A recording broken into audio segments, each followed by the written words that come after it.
She promised to change, but the truth I discovered left me in shock. Am I the jerk? My wife has cheated on me. Multiple times, but I have chosen to forgive her, the best. Am I the jerk?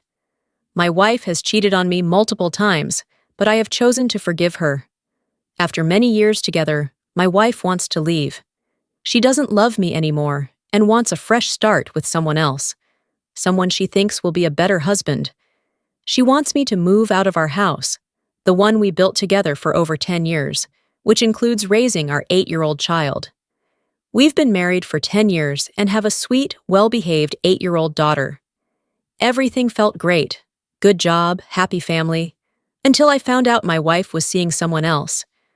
I was struggling with depression for a while and couldn't give her the love and attention she needed.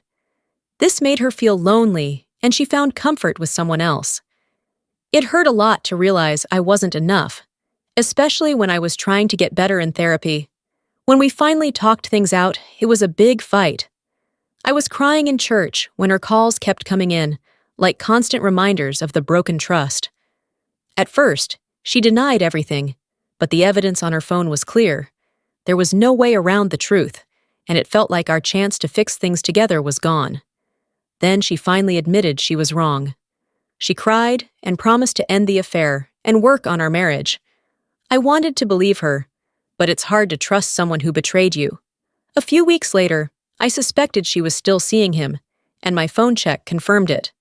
My hope for a happy marriage disappeared. I was angry and disappointed. I packed my bags, ready to leave, but when I confronted her, she fell apart crying and even got sick. Seeing her like that, I couldn't leave. I wish I had walked away angry instead of feeling sorry for her. Nights later, I had a tough choice to make. Our 8-year-old daughter weighed heavily on my mind. Because of her, I decided to forgive my wife. It felt risky, but I hoped it would fix our broken marriage. It wasn't easy. I was still angry about the betrayal, which broke our trust, but seeing my innocent daughter caught in the middle made me sad. She deserved a happy home with loving parents, even if it meant I had to put my feelings aside for a while. Forgiving my wife doesn't mean I approve of what she did. It was a careful decision I made for our daughter's future. I know she hurt me, but I hope we can heal and make things better. The future is uncertain, and there could be problems we haven't thought of, but by forgiving her, I'm trying to make things work again. I really hope it's the right decision and that our family can finally find peace and happiness. Things were getting better between me and my wife when I found out she'd been secretly talking to her old boyfriend, and it caused a lot of fighting and sadness.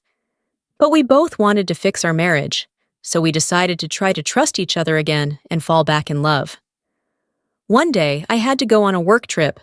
I was supposed to be gone for a few days, but I finished my work early and came home sooner than planned. I was excited to surprise my wife and daughter. I imagined how happy they'd be to see me. I couldn't wait to be back home with my family. The house was creepy quiet when I opened the door. No answer came back when I called out for them. It felt weird, like a big empty hole had opened up in my chest, making me gasp for air. Every unanswered call for my wife echoed in the emptiness, adding to the growing fear in my gut. Finally, I found her in the bedroom. What I saw wasn't just a betrayal. It was like everything broke apart. My wife, all tangled in the sheets with another man, looked up at me surprised.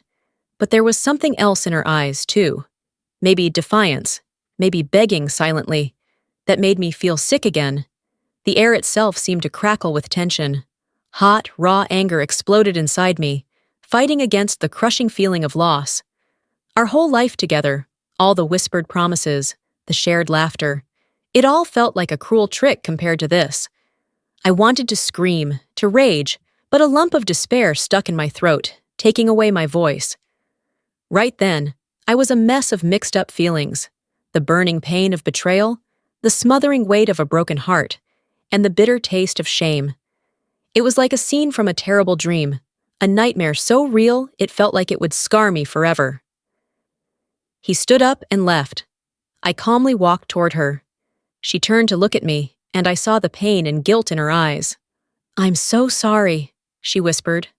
What happened? I asked, my heart pounding. She took a deep breath and began to tell me the truth. It turned out that she had never stopped seeing her ex-lover. She had lied to me about cutting off contact with him, and they had been meeting in secret all along. I felt like 1,000 knives were piercing my heart. The pain was unbearable. All the trust and hope that we had worked so hard to rebuild had been shattered in an instant. I didn't know what to say or do. I just stood there, frozen in shock and disbelief. Finally, I turned and walked out of the room. I didn't know where I was going, but I needed to get away. I drove for hours, not knowing where I was going or what I was going to do. I felt lost and alone, and I didn't know how I was going to face my wife and daughter again.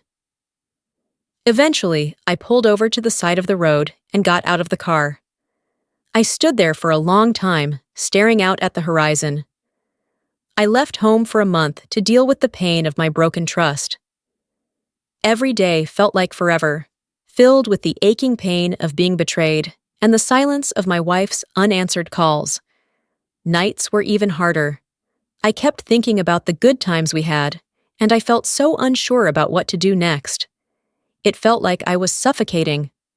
I went to places that reminded me of our happy times, but it only made me feel worse. Everything seemed dull and lifeless, just like I felt inside. I tried to forget the pain by drinking a lot, but it didn't help. In the middle of all this sadness, I never stopped loving my family. I kept seeing my wife and daughter's happy faces in my mind. All the good we'd been through together felt more important than the betrayal. Suddenly, I knew what I had to do. I had to go home. Not because I thought everything would be okay right away, but because I was determined to face the situation head-on. As I pulled into the driveway, my stomach tightened up. Our house, once a place of comfort and laughter, now felt tense and scary.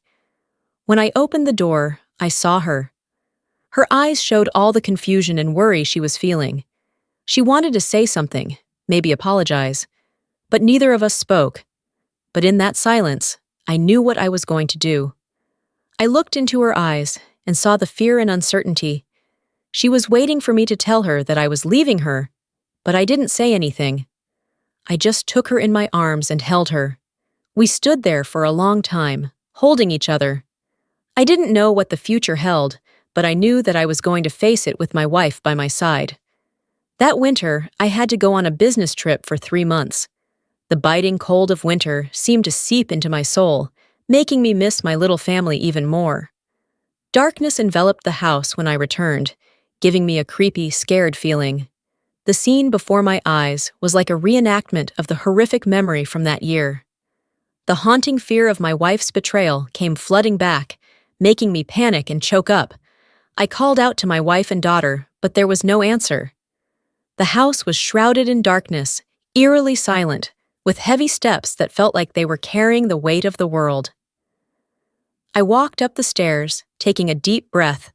I slowly opened the bedroom door, and the sight that greeted me made me choke up with emotion. My wife and daughter were sleeping soundly on the bed, their faces serene and peaceful. The soft glow of the nightlight added to the warm atmosphere of the room. The road to forgiveness is long and challenging, but it is possible. We are committed to making our marriage work, and we are confident that we can overcome this obstacle. We are stronger together, and we will get through this together. Thank you for watching. If you haven't subscribed yet, please do so and hit the notification bell to stay updated with more shocking real-life stories happening around you.